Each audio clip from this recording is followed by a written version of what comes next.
नहीं ना।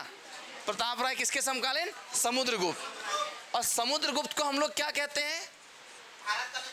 भारत का नेपोलियन कहते हैं। समुद्रगुप्त के समकालीन था, नेपोलियन कहते हैं ना। अच्छा एक चीज और बताइए, समुद्रगुप्त का कौन सा अभिलेख है? प्रयाग प्रशस्ति। समुद्रगुप्त का एक फेमस अभिलेख है, उसका नाम क्या है? प्रयाग प्रशस्ति। प्रयाग प्रशस्ति। समुद्रगुप्त के अभिलेख का नाम क्या है? प्रयाग प्रशस्ति, यही नाम है ना। और एक चीज आपको बताए थे कि इस अभिलेख को लिखा किसने था? इस अभिलेख के लेखक कौन थे? हरिसेन। लेखक कौन थे? हरिसेन, हाँ कवि। और इस अभिलेख में झारखंड को क्या कहा गया है? चलिए आगे बढ़े। अब हम लोग पढ़ेंगे नागवंश के और एक महान राजा भीमकर्ण के बारे में। किसके बारे में? भीमकर्ण के बारे में। तो समुद्रगुप्त के समकालीन कौन थे? नागवंश के महाराजा प्रताप राय। ये चेरो वंश के नहीं है, नागवंश के हैं। प्रताप राय एक आएगा चेरो वंश में भी, वो पुराना किला का निर्माण करेगा। लेकिन ये क्या है? छोटा नागपुर खास, यानी कि नागवंश के शासक हैं, नागवंशी राजा है। ठीक है, चलो आगे बढ़े। हाँ, प्रताप राय है नागवंशी राजा। और ये किसके समकालीन है? किसके कंटेम्प्रेरी है? समुद्रगुप्त के कंटेम्प्रेरी है। और समुद्रगुप्त को हम लोग क्या कहते हैं? भारत का नेपोलियन कहते हैं। और इनका एक अभिलेख था, अभिलेख मतलब बताया था आप लोग को, उस अभिलेख का नाम क्या था? प्रयाग प्रशस्ति। और इस अभिलेख को लिखा किसने था? हरिसेन ने लिखा था। हरिसेन इसके कवि थे, लेखक थे। आगे बढ़े, चलो। अब नया राजा कौन आता है? भीमकर्ण। भीमकर्ण।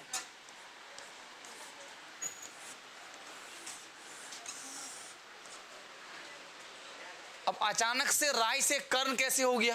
पहला बात तो यही आता है, क्या लिखे थे? फणी मुकुट राय, मदन राय, घट राय, प्रताप राय, उसके बाद भीम राय होना चाहिए था। ये भीमकर्ण कैसे हो गया? तो कहा जाता है कि इनका टाइटल कर्ण कैसे हुआ? तो कुलचरी नरेश। क्या लिखेंगे? कुलचरी नरेश। नरेश मतलब राजा। कुलचरी एक क्षेत्र है, तो कुलचरी नरेश के जो राजा होते थे उन लोगों का टाइटल क्या था? कर्ण था। कुलचरी नरेशों का टाइटल क्या था? कर्ण था।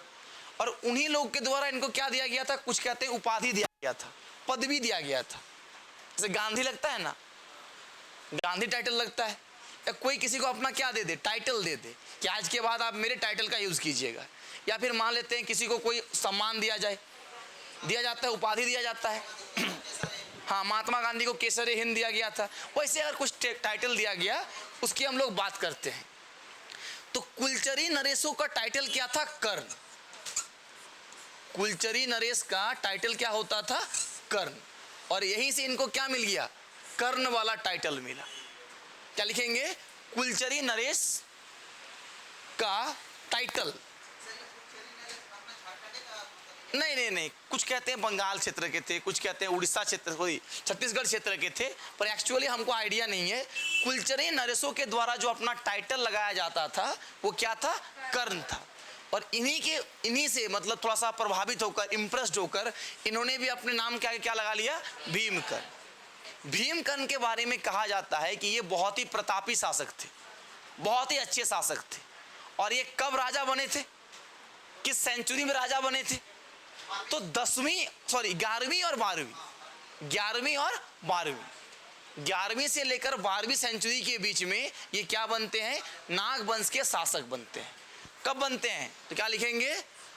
11वीं से 12वीं शताब्दी के बीच, 11वीं से 12वीं शताब्दी के बीच।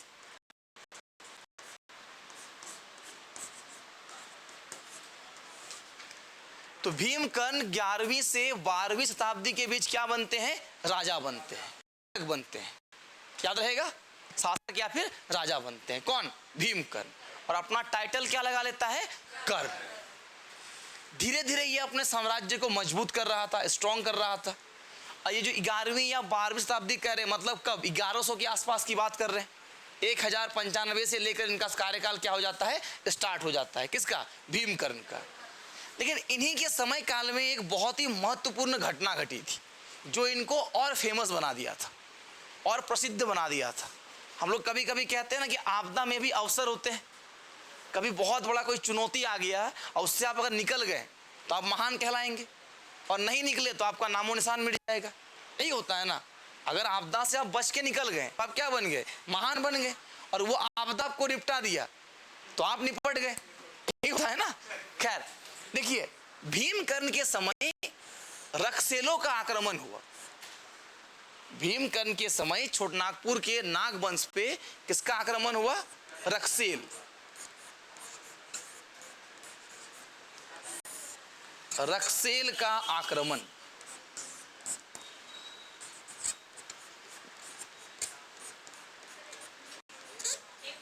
लिखेंगे, भीमकर्ण के समय काल में रक्सेलों का आक्रमण हुआ। भीमकर्ण के समय काल में रक्सेलों का आक्रमण हुआ। किसका आक्रमण हुआ? रक्सेलों का आक्रमण हुआ। अभी रक्सेल हेहय वंशी थे, याद रखिएगा। इन रक्सेलों के बारे में कहा जाता है ये लोग सुरगुजा क्षेत्र को पार करके आए थे। मतलब छत्तीसगढ़, उस समय तो छत्तीसगढ़ नहीं था, मध्य प्रदेश एमपी वाला जो क्षेत्र था उससे आए थे। तो किस वंश के थे ये लोग? हेहय वंशी। क्या लिखेंगे हम लोग? रक्सेल लोग थे किस वंश के थे? हेहय वंशी। हाँ, अपने आप को राजपूत कहते हैं ये लोग, एकदम सही। राजपुताना या फिर राजपूत कहते हैं। हम लोग को पढ़ना है अभी रक्सेल के बारे में। कुंडलेवा रक्सेल, देवगढ़ रक्सेल, झारखंड गढ़वा पलामू वाला जो क्षेत्र है वहां पे किसका दबाव रहा है? रक्सेलों का ही क्षेत्र रहा है। तो हम क्या कह रहे हैं? भीमकर्ण के समय काल में हेहय वंशी रक्सेलों का क्या हुआ? आक्रमण हुआ। और छोटा मोटा आक्रमण नहीं, ये लोग लगभग 12,000 घुड़सवार सैनिक के साथ आए थे। 12,000 उस समय की बात कर रहे हैं। 1,000 11वीं शताब्दी, 1100 के आसपास कितना सैनिक लेके आया था? 12,000 केवल घुड़सवार। साथ में पैदल सैनिक भी होंगे ना। क्या लिखेंगे हम लोग कि रक्सेलों का जो आक्रमण हुआ था इसमें कितने थे? लगभग 12,000 घुड़सवार सैनिक। 12,000 घुड़सवार। और कुछ लोग लिखते हैं कि घुड़सवार के साथ लगभग कितना? 17,000 पैदल सैनिक, है ना। हाँ, लगभग कितना? 17,000 पैदल सैनिक और 12,000 क्या? घुड़सवार।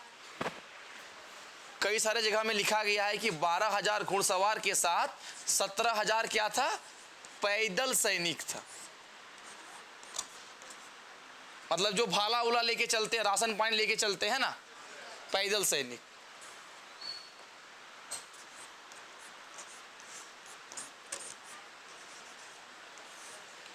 अब इतना बड़ा सेना को लेके आक्रमण कर दिया भीमकर्ण पे। राजा कौन? भीमकर्ण। नागवंश पे आक्रमण कर दिया। भीमकर्ण को इतना तो पता था कि इसको हम हरा नहीं सकते, क्योंकि इतना बड़ा सेना भीमकर्ण के पास थी नहीं। ना तो 12,000 घुड़सवार थे, ना तो 17,000 पैदल सैनिक थे।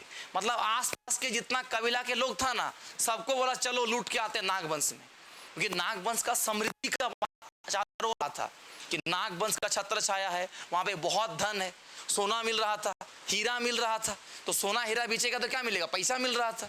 तो लगाते क्या हो रहे थे? अमीर हो रहे थे, समृद्ध हो रहे थे। प्रोस्पेरिटीज को हम लोग कहते हैं। देश विकसित हो रहा था। तो बगल वाले लोग कहाँ लूटने जाएंगे?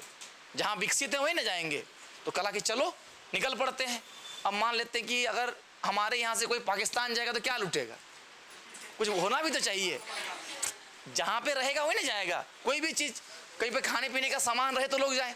तो वैसे ही यहाँ पे लूटने के लिए कौन आए? रक्सेल लोग आए। कहाँ से? हेहय वंशी। जब हेहय वंशी रक्सेलों ने आक्रमण किया भीमकर्ण पर, तो भीमकर्ण ने अपना देखा कि हम डायरेक्टली तो लड़ नहीं सकते, पर हमको हार भी नहीं मानना है। तो स्ट्रेटेजी बना के रखते हैं कि कैसे इसको हम हरा पाए। और अपना दिमाग लगाया कि हराने का तरीका क्या हो सकता है। इनको पता था कि रक्सेल लोग तो नहीं आए हैं, इसको हमारे यहाँ के ज्योग्राफी के बारे में नहीं पता है कि कहाँ पे घाटी है, कहाँ पे पहाड़ है, कहाँ पे छिप सकते हैं, इसको पता होगा नहीं पता होगा। ये तो लूटपाट करते हुए क्या आएंगे, किला तक आएंगे। और अभी राजधानी कहाँ पे है, तो अभी राजधानी कहाँ था उस समय, चुटिया पे है, यानी कहाँ तक आएगा, चुटिया तक आएगा। कहा आक्रमण करते करते कहाँ तक, चुटिया तक आएगा। तो कहा कि इसको आने दो, क्या करो, आने दो। अब याद करो कि हम लोग ज्योग्राफी में क्या पढ़े हैं, थोड़ा सा ज्योग्राफी में ले जाते हैं। अगर हम लोग झारखंड का, अभी का, वर्तमान के झारखंड का ही एक रफ मैप देख लेते हैं।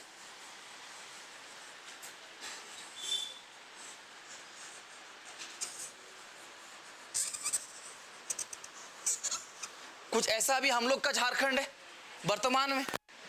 हम लोग क्या जानते हैं कि ये वाला क्षेत्र को क्या नाम दिए थे, पाट क्षेत्र नाम दिए थे ना। और इसकी ऊंचाई कितना थी, 900 से 1100 मीटर, 900 से 1100 मीटर। और इधर वाले का नाम रांची पठार, इसका औसत ऊंचाई 600 मीटर। और बीच वाले इलाके नाम बारवे का घाटी। ये जो बीच का है, पाट क्षेत्र और रांची पठार के बीच का इलाका है, इसको क्या कहते हैं, बारवे की घाटी। मतलब ये क्या है, तस्तरी नुमा है। बताए थे ना कि बारवे की घाटी एक्चुअल में कैसा, नाव जैसा, इधर भी उठा हुआ है, इधर भी उठा हुआ है, बीच में धसा हुआ है। अब ये राजधानी में, जैसे यहाँ पे मान लेते हैं कि आपका चुटिया है, राजधानी ये मान लेते हैं। भीमकर्ण ने यहाँ के जितने इनका प्रजा लोग थे, उनको सबको कहा कि जल्दी से अपना गांव खाली करो और कहाँ आगे बढ़ो, राजधानी की ओर। सारे लोग अपना गांव खाली करके कहाँ बढ़ेंगे, राजधानी की ओर। लेकिन एक काम करते चलना, बोला कि क्या, कोई भी अपना घर में खाने पीने लायक कोई सामान नहीं छोड़ेगा। खाने पीने लायक सामान अगर आप ले नहीं जा पा रहे हैं तो उसमें आग लगा दो। जब अगर खेत में कुछ लगा हुआ है, आपको लगता है कि आक्रमण होने वाला है, हम अपने इतना जल्दी कटाई करके लेके नहीं जा पाएंगे, तो क्या करो, आग लगा दो। मतलब पूरे खेत को ही जला दो। अगर कोई आ रहा है तो जहाँ पे आता है उसी क्षेत्र से ना खान पान खाता है। अगर मान लेते हैं हम लोग सारे लोग घूमने चले गए और माझी गए, तो हर कोई क्या अपने साथ खाना पीना भी ले जाएंगे, वहाँ बाहर में दुकान खोजेंगे ना कि कहीं कुछ खाने के लिए मिल जाए। अगर सारे लोग वहाँ से दुकान उठ के चल जाए तो वही बात है, कितना दिन टिकेंगे। अपने साथ कुछ ही ला सकते हैं। अब सेना अपने साथ थोड़ा बहुत राशन तो लेके आ रहा था, लेकिन यहाँ पे आया तो खाने के लिए कुछ नहीं मिल रहा है। पूरा का पूरा मवेशी, जो भी मांसाहारी लोग होते हैं, मांस खाता, तो मवेशी बचा ही नहीं है। सब मवेशी को लेकर राजधानी की ओर, किला की ओर।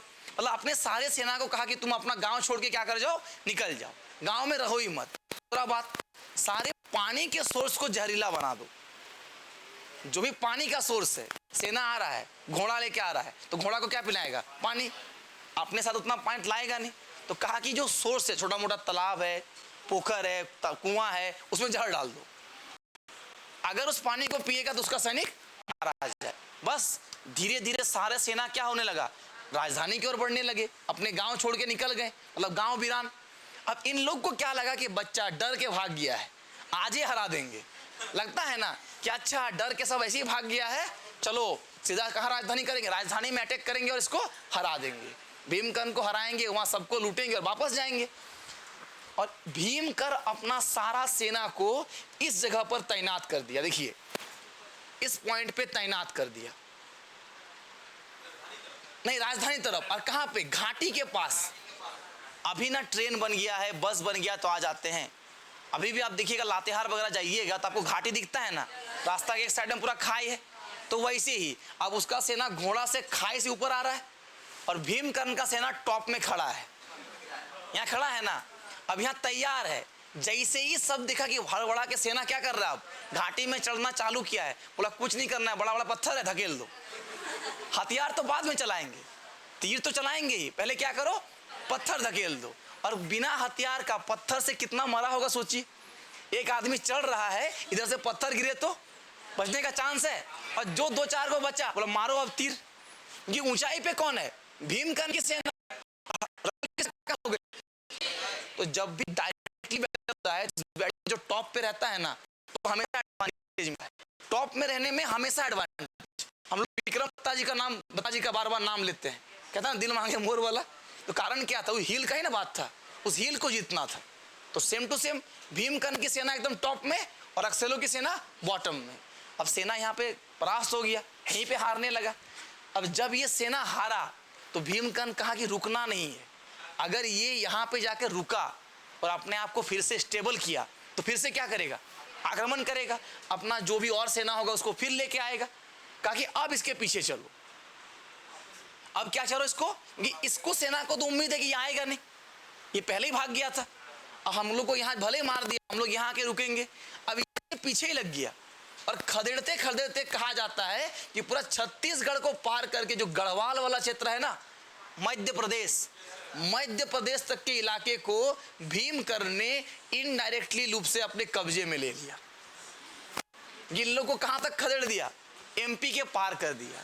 तो पूरा जो छत्तीसगढ़ वाला इलाका है जहां रक्सेलो का क्षेत्र था, सबको अपने कब्जे में ले लिया। कौन, भीमकर्ण। और इसी लड़ाई को कहा जाता है 12वीं की लड़ाई। कौन सा लड़ाई, 12वीं। ये घाटी का नाम क्या था, 12वीं की घाटी। तो पूछेगा कि भीमकर्ण के समय कौन सा लड़ाई हुआ था, 12वीं की लड़ाई।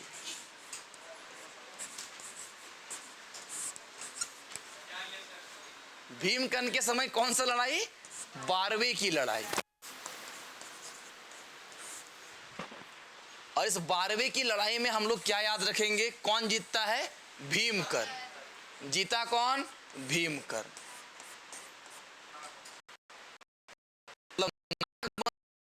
भीमकर्ण।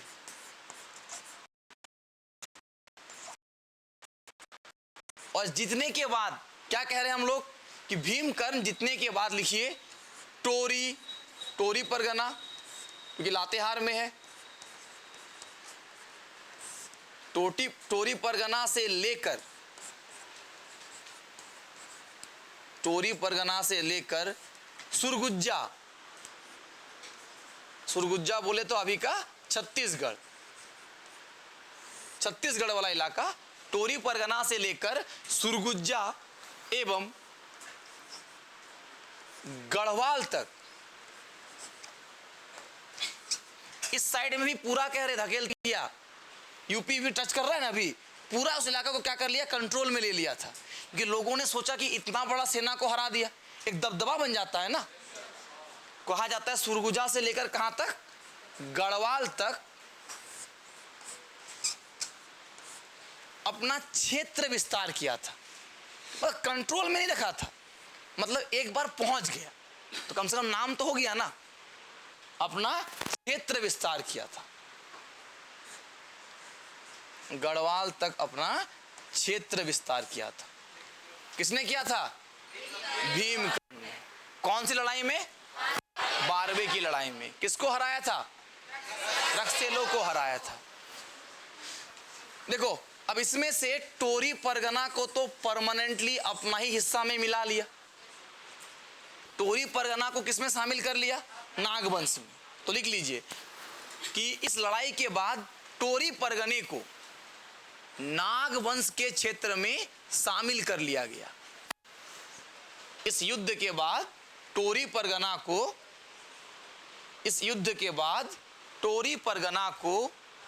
नागवंश के क्षेत्र में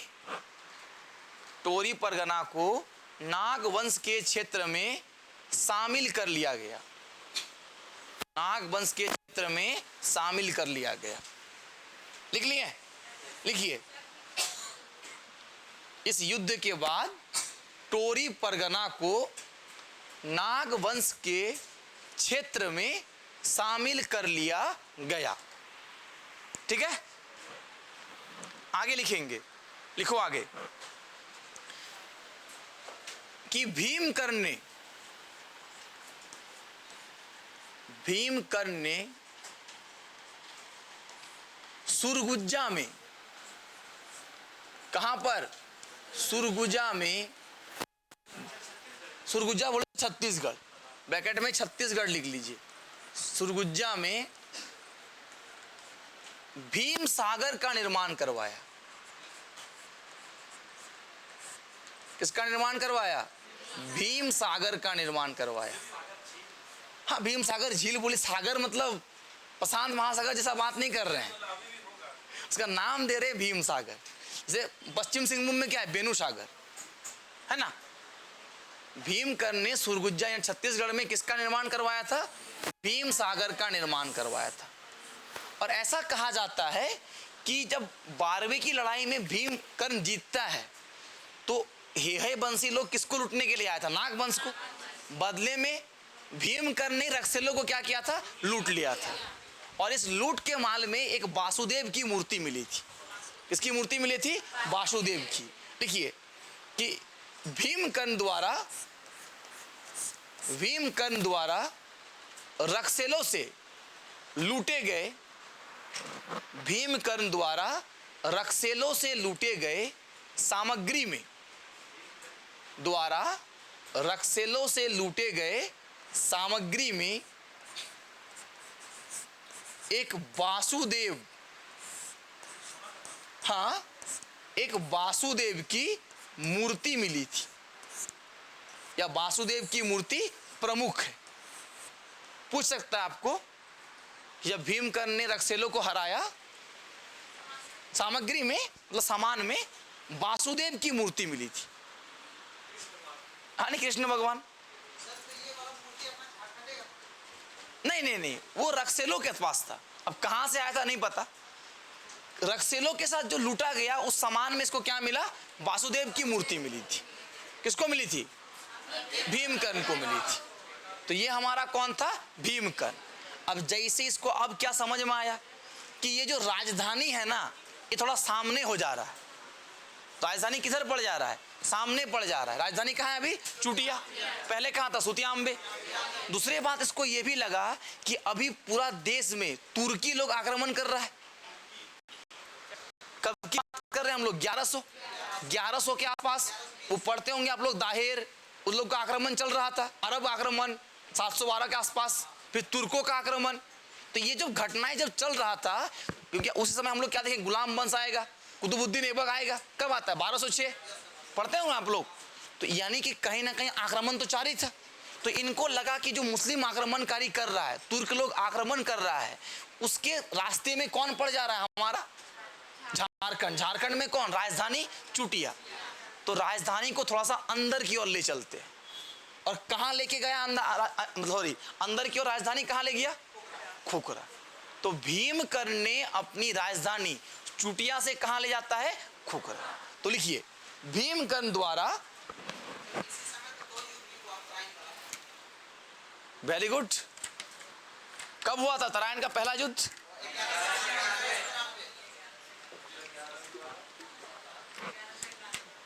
और दूसरा युद्ध,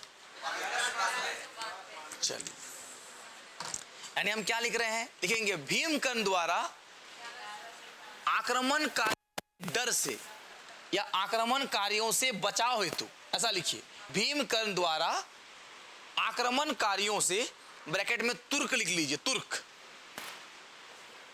ब्रैकेट में तुर्क लिख लीजिए। तुर्क आक्रमणकारियों से बचाव हेतु भीमकर्ण द्वारा आक्रमणकारियों से, ब्रैकेट में तुर्क लिख लेना है। तुर्क मतलब तुर्कमेनिस्तान बोलते हैं ना आज के समय में, कुछ मान के चलिए उस साइड के लोग को कहते हैं तुर्क। जैसे हम लोग क्या कहते हैं, झारखंडी बोलते हैं ना, तो बस वैसे ही क्या लिखे हम लोग, भीमकर्ण द्वारा आक्रमणकारियों से बचाव हेतु अपनी राजधानी, एक ही बार सुनना है, ठीक है, और कंसंट्रेशन करके सुनना है, बार बार नहीं पूछना है। भीमकर्ण द्वारा आक्रमणकारियों से बचाव हेतु अपनी राजधानी चुटिया से कहां ले गया, खुखरा ले गया। अभी के समय में आप आगे कहिएगा, इस वाला रोड में गुमला में पड़ेगा, ठीक है। ये जो रोड जाता है ना गुमला की ओर, सिसई नहीं, हाँ सिसई थोड़ा आगे पड़ता है, यही वाला जो रोड जाता है बेड़ो वगैरह होते हुए, वहीं आपको खुखरा नामक जगह आज भी है। आज भी क्या है, खुखरा है, ठीक है। तो राजधानी कहां ले गया, चुटिया से खुखरा, क्लियर। पहला राजधानी सुतियाम्बे, प्रताप राय कहां लेके आया, चुटिया। भीमकन कहां पहुंचाया? खुखरा। खुखरा। इसके बाद राजधानी फिर बदलता है। थोड़ा सा कहानी हम बता देते हैं और फिर हम लोग जब पढ़ेंगे मुगल काल में झारखंड तो डिटेल्स में पढ़ेंगे। इसके बाद राजधानी को बदलने वाला कौन था? दुर्जन साल। खुखरा से राजधानी को कौन बदला था? दुर्जन साल। ये भी नागवंश के एक महाराज होते हैं, क्या नाम है? दुर्जन साल। दुर्जन साल। ये खुखरा से राजधानी को कहां लेके गया था? ढोइसा।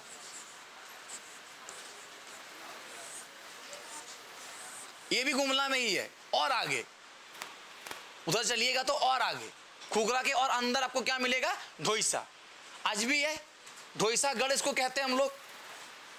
याद कीजिए, आपको लिखाए भी थे 4 गढ़, खुखरागढ़, ढोइसागढ़ और कौन था? जर्सीगढ़ और घटवारी, है ना। यही ढोइसा में ही नवरत्नगढ़ नाम का किला बनवाया था। ढोइसा में ही क्या बनवाया था? एक किला बनवाया, फोर्ट। ढोइसा में एक किला बनवाया था, एक महल बनवाया। ढोइसा गुमला में है। उस महल का नाम क्या था? नवरत्नगढ़ का किला। नवरत्नगढ़ का किला।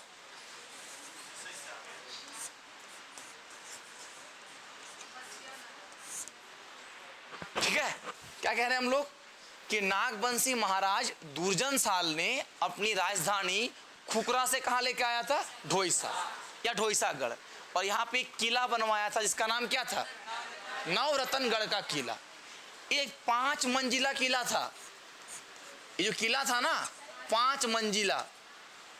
सोचिए, उस समय की बात कर रहे हैं, उस समय का 5 मंजिला किला कैसा भव्य रहा होगा। अरे कैसे लिखते हैं मंजिला? मंजिल। 5 मंजिला क्या था? किला था। और इस किले के बारे में आज के समय में कहा जाता है ये झारखंड का हम्पी है। जैसे विजयनगर साम्राज्य में था ना, कर्नाटक वाला एरिया, वहां हम्पी है। इसको क्या कहते हैं? झारखंड का हम्पी। याद रखिएगा, नवरत्नगढ़ के किला को क्या कहा जाता है? झारखंड का हम्पी। अगर थोड़ा सा इसको हम लोग रख रखाव हमारा सरकार और बढ़िया से करने लगे, थोड़ा इसको और डेवलप कर दे, टूरिस्ट प्लेस बना दे, तो बहुत जल्द इसको हम लोग यूनेस्को वर्ल्ड हेरिटेज साइट में भेज सकते हैं, विश्व विरासत स्थल में। देश का तो है ही, भारत का विरासत स्थल तो है ही, झारखंड का तो है ही, पर बहुत ही यूनिक इसका क्या है? बनावट है। नाम क्या है? क्या लिखने बोले? झारखंड का हम्पी। अब इतना तारीफ हम क्यों कर रहे हैं? इस किले का जो डिस्क्रिप्शन आप पढ़िएगा ना, आपको लगेगा कि क्या शानदार इसका आर्किटेक्ट रहा होगा। जब ये किला बना था तो 3 ओर से पहाड़ों से घिरा हुआ था। 3 ओर से क्या था? बड़ा बड़ा पहाड़ था, तो उधर से कोई आराम से आक्रमण कर नहीं सकता है, सेना पहाड़ में तैनात रहेगा। एक साइड में नदी भी था। एक साइड में क्या दिखता था? नदी। फिर कहा गया कि किले में 2 तरह के घेराबंदी बनाए गए थे। पहला एक बहुत मोटा, 30 फीट मोटा, 30 फीट कह रहे हैं, 30 फीट मोटा क्या बनाया गया? दीवार। 30 फीट मोटा दीवार, समझ रहे हैं? ड्रिलिंग करेंगे तो भी अभी 2 दिन का समय लगेगा, इतना खतरनाक 30 फीट मोटा दीवार बनाया पहला घेरा में। फिर जैसे ही उसको एंटर कीजिएगा तो आपको क्या मिलेगा? बहुत सारा आपको आर्किटेक्ट ऐसा मिलता था, भूल भुलैया टाइप का। भूल भुलैया मतलब आपको पता ही नहीं चले कहां जाना है, उस तरह का रोड, एक ही जैसा। उसके बाद कहा जाता है कि बीच में खाई खुदवा दिया था, 100 फीट गड्ढा खाई, और खाई में पानी भर दिया और मगरमच्छ छोड़ दिया। अगर कोई पार होने का कोशिश किया तो मगरमच्छ का शिकार बनेगा। उसको पार होकर आपको दोबारा क्या जाना पड़ेगा? मेन किला का गेट में। फिर मेन किला का दीवार था, जहां का आर्किटेक्ट अलग ही डिजाइन का था, पूरा कांटेदार तार से बना हुआ था। अगर कोई उसको पार करने की कोशिश करेगा तो पूरा क्या लगा हुआ था? कांटादार तार। और उसके अंदर में गेट को पार करके आपको कहां जाना पड़ता था? किले के अंदर। और वहां पे एक गेट था जिसका नाम था नागपुर दरवाजा। इस दरवाजे को उखाड़ के ले जाएगा मेदिनी राय। कहां ले जाएगा? पलामू किला में। पलामू किला में ले जाएगा कौन? मेदिनी राय। 15 फीट चौड़ा और 40 फीट ऊंचा दरवाजा था, मेन गेट का दरवाजा, उसी को तोड़ ताड़ के ले जाएगा बाद में मेदिनी राय। हाँ, तो वही तो हम कह रहे हैं, इतना खतरनाक क्या था इस किले का, आर्किटेक्ट था। इसलिए इसको हम लोग क्या कहते हैं, झारखंड का हम्पी कहते हैं। कौन सा किला? नवरत्नगढ़ का किला। कितना मंजिला? 5 मंजिला। कहाँ पे है? ढोइसा में। ढोइसागढ़ यानी गुमला में बनवाया था। किसके द्वारा? दुर्जन साल के द्वारा। फिर से हम लोग पढ़ेंगे, जब हम लोग पढ़ेंगे मुगल काल में झारखंड, तो फिर से एक बार हम लोग इस किले के बारे में देखेंगे। इतना क्लियर? चलो,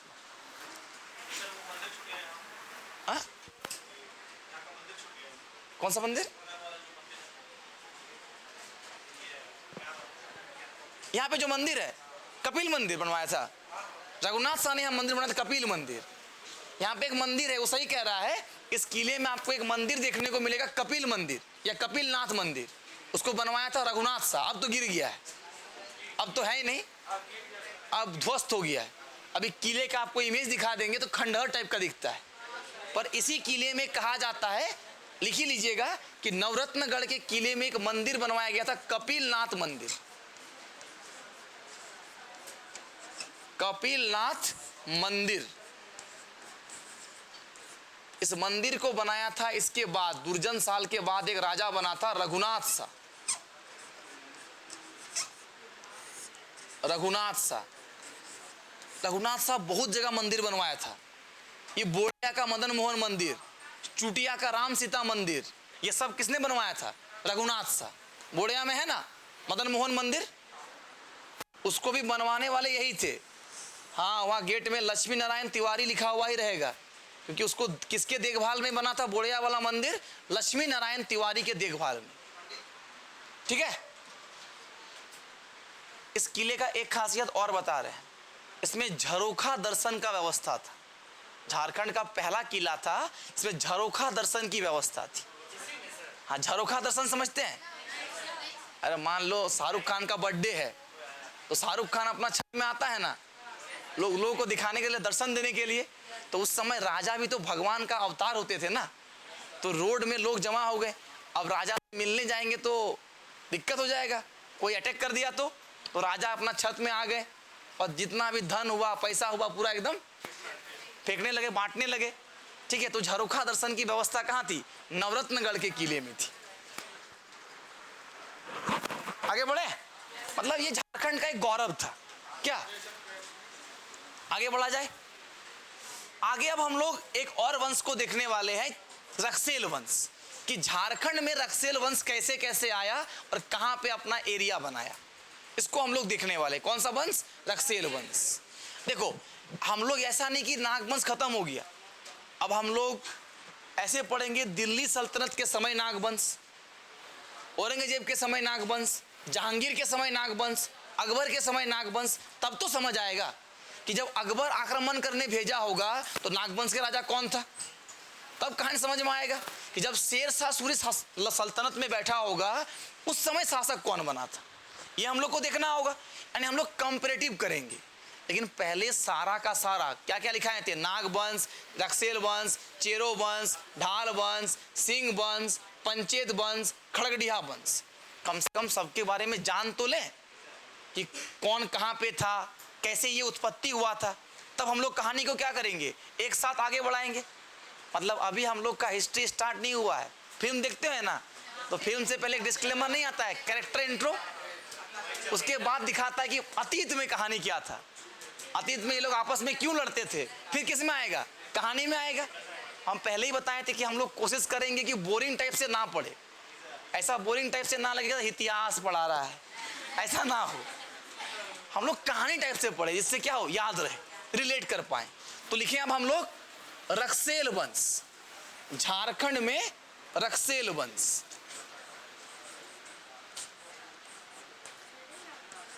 झारखंड में रक्सेल वंश।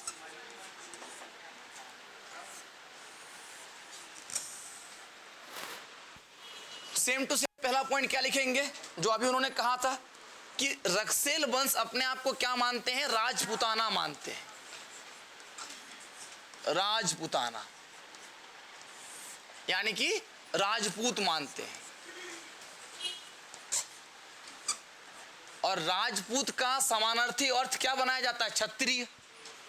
क्षत्रिय कहते हैं ना कि हमेशा युद्ध के लिए तैयार रहने वाला। राजपूत का कहने का मतलब ही क्या मान लिया जाता है? क्षत्रिय मान लिया जाता है, युद्ध के लिए जो तैयार रहते थे। यानी रक्सेल लोग के बारे में भी कहा जाता है कि युद्ध के लिए हमेशा क्या रहते थे? तैयार रहते थे। अब रक्सेल लोग पूरा अपना ग्रुप लेके कहां से? रोहतास क्षेत्र होते हुए, बिहार के कौन सा एरिया? रोहतास। क्या लिख रहे हैं हम लोग कि बिहार के रोहतास क्षेत्र से झारखंड में आगमन हुआ। पूछेगा रक्सेल लोग कहां से आया था? तो बिहार के रोहतास क्षेत्र से कहां आया? झारखंड में आगमन हुआ। हाँ, वो लड़ाई बहुत पहले का है। कहां पे आया? झारखंड में आया। अब जब ये झारखंड में आया तो पलामू पहुंचते पहुंचते ये 2 गुट में बढ़ गया।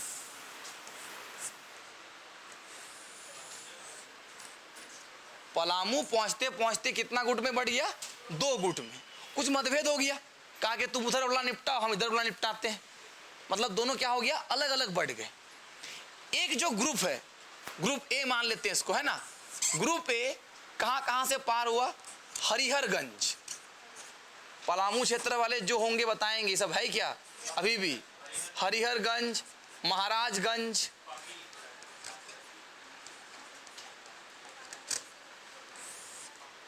है ना, हरिहरगंज, महाराजगंज, इन सब इलाकों को पार करते हुए कहां पहुंचा? देवगन पहुंचा। देवगन, देवघर नहीं, कहां पहुंचा? देवगन।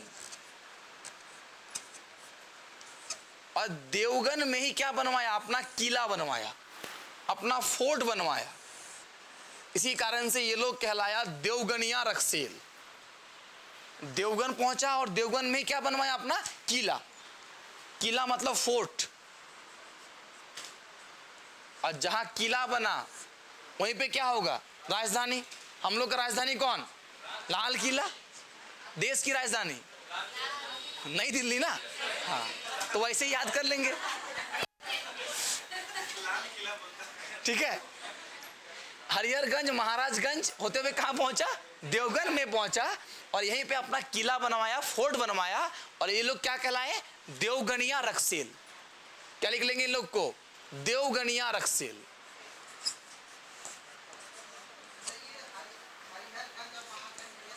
ये सब जगह का नाम है।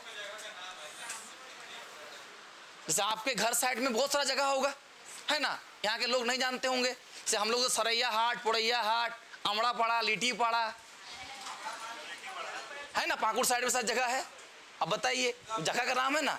तो वैसे ही हाँ, ऐसे कि मान लीजिए जामताड़ा में कोई जगह हो, तो वैसे पलामू क्षेत्र में कौन है? हरिहरगंज, महाराजगंज होते हुए कहां पहुंचा? देवगन किला पहुंचा। और दूसरा ग्रुप और एक जो निकला था वो कहां निकला? हाँ, यही लोग बनवाया। देवगन पहुंचा और देवगन में किला बनवाया, फोर्ट बनाया और अपने आप को क्या कहलाया? देवगनिया रक्सेल। और मान लेते हैं ग्रुप बी, ये लोग पांकी होते हुए, चतरा वाला एरिया है ना, चतरा पांकी होते हुए कुंडलेवा नामक जगह में पहुंचा था। कुंड का किला, कुंडा, कुंडा किला बोलते हैं ना। तो क्या लिखेंगे? ये लोग चतरा पांकी होते हुए कहां पहुंचा था? कुंडलेवा। चतरा पांकी होते हुए कहां पहुंच गया? कुंडलेवा। तो ये लोग क्या कहलाया? कुंडलेवा रक्सेल कहलाया। ये लोग क्या कहलाया? कुंडलेवा रक्सेल। चतरा पांकी होते हुए कुंडलेवा पहुंचा तो ये लोग क्या कहलाया? कुंडलेवा रक्सेल। तो ग्रुप ए देवगनिया रक्सेल, ग्रुप बी कुंडलेवा रक्सेल, 2 ब्रांच में बढ़ गया था। और कब तक रहा? कहा जाता है 16वीं शताब्दी तक इसका थोड़ा बहुत आपको क्या देखने को मिलेगा? प्रभाव देखने को मिलेगा। एक्चुअल में 12वीं शताब्दी से ही धीरे धीरे रक्सेलों का प्रभाव क्या होते गया? कम होते गया। और 16वीं शताब्दी में धीरे धीरे क्या हुआ? प्रभाव खत्म हो गया। क्या लिखेंगे कि झारखंड में 16वीं शताब्दी के आसपास, 16वीं शताब्दी में ही झारखंड में 16वीं शताब्दी में, झारखंड में 16वीं शताब्दी में, 16th सेंचुरी में चेरो वंश के द्वारा